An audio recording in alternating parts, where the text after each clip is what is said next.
सूफी कथा है, यह भी बीत जाएगा।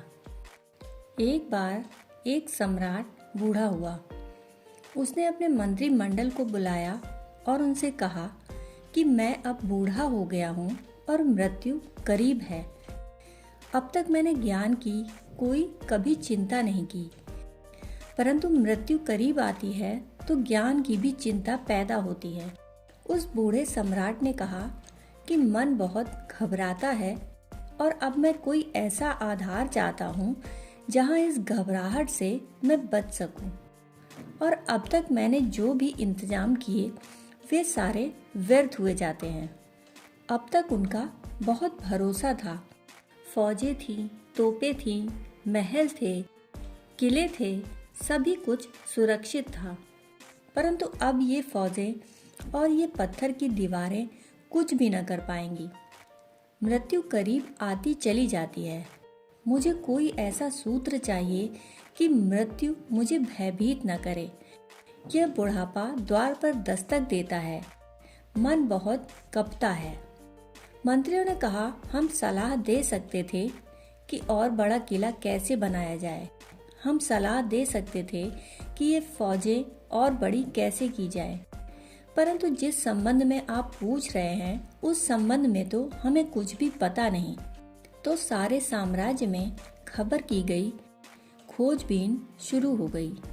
एक बूढ़े फकीर ने आकर कहा, मैं एक ऐसा सूत्र दिए देता हूँ जो वक्त पर काम आएगा, परंतु जब तक वक्त न आ जाए तब तक इसे खोल कर देखना मत। जब तुम्हें ऐसा लगे कि सब उपाय व्यर्थ हो गए, तुम जो भी कर सकते थे अब किसी काम का ना रहा, तब ही तुम इसे खोलना। जब तक तुम कर सको तब तक तुम कर लेना। जब तुम पाओ कि तुम्हारी करने की क्षमता चुक गई, अब तुम कुछ भी ना कर पाओगे, तभी इस सूत्र को देखना। उसने एक ताबीज में बंद करके वह सूत्र दे दिया। सम्राट ने वह ताबीज अपनी बाह पर बांध लिया। कई मौके आए जब मन हुआ कि खोलकर ताबीज देख ले, परंतु तभी उसे पता चला कि अभी तो मैं कुछ कर सकता हूँ। वर्षों बीत गए, फिर दुश्मन का हमला हुआ और वह राज्य हार गया और हारा हुआ घोड़े पर भागा जा रहा है। दुश्मन उसके पीछे है। तब अचानक उसे ताबीज का ख्याल आया, पर उसे लगा अभी तो मैं कुछ कर ही सकता हूँ, अभी दुश्मन दूर है, तेज घोड़ा मेरे पास है, अभी मैं इन सीमाओं के बाहर निकल ही सकता हूँ। वह भागता रहा, परंतु अचानक पहाड़ के एक ऐसे मोड़ पर पहुंचा कि आगे रास्ता समाप्त था और खाई आ गई। पीछे लौटने का कोई उपाय न रहा। पीछे दुश्मन है, उनके घोड़ों की टाप प्रतिपल बढ़ती चली जाती है और आगे खाई है और आगे जाया नहीं जा सकता और रास्ता बस एक छोटी पगडंडी है। आखिर घोड़े की टाप मालूम पड़ने लगी कि अब आ ही जाएगी। तब उसने ताबीज को तोड़कर पढ़ा। उसमें एक छोटा सा वाक्य लिखा था, यह भी बीत जाएगा। और कुछ भी न था, करने को कोई उपाय भी न था। ताबीज हाथ में लिए वह खड़ा रहा। बुद्धि कुछ साथ नहीं दे रही थी। यह भी फकीर ने क्या धोखा दिया। सोचता था कोई मंत्र होगा, कोई जादू होगा, कोई चमत्कार की ताकत होगी कि कुछ भी कर लूंगा। इसमें कुछ भी न था। एक कागज के छोटे से टुकड़े पर लिखा था, यह भी बीत जाएगा। शांत खड़ा रहा। घोड़ों की टापों की आवाजें बढ़ती चली गईं और फिर धीमे पड़ने लगी। उन्होंने कोई दूसरा रास्ता पकड़ लिया। फिर घोड़े दूर निकल गए। फिर उसने ताबीज को वापस बांध लिया। वापस उसकी फौजें जीत गईं।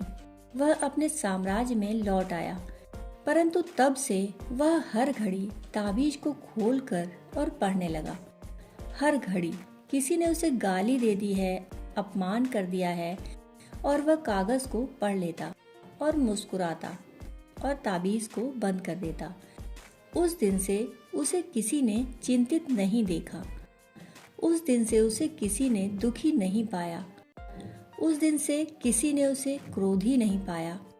उसे जीवन की कोई चिंता नहीं रह गई। उसके मंत्री उसके आसपास घूमते थे कि कभी उसके कागज में झांक लें। आखिर क्या मंत्र है? आदमी बिल्कुल ही बदल गया। क्या जादू है उस मंत्र में? बस एक छोटा सा सूत्र था, यह भी बीत जाएगा। हमारे भीतर कुछ ऐसा भी है जिसमें कोई परिवर्तन नहीं होता। हम कितने ही चलते फिरते रहें, हमारे भीतर एक अचल तत्व भी है।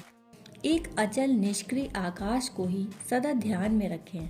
हमारे भीतर क्रोध के बादल आ जाएं या लोभ का जहर फैल जाए, तब भी इन बादलों के पीछे छिपे आकाश को स्मरण रखें, क्योंकि बादल अभी नहीं थे, अभी है, अभी फिर नहीं होंगे। और जो क्षण भर को आया है और क्षण भर में चला जाएगा, उसके कारण विचलित होने का कोई भी कारण नहीं। उससे विचलित वही होता है जो भीतर की शांति के प्रगाढ़ आधार को भूल जाता है। अगर ठीक से समझें तो जो भी बीत जाता है वह आपके भीतर बादल है, और जो नहीं बीतता वही आप हैं।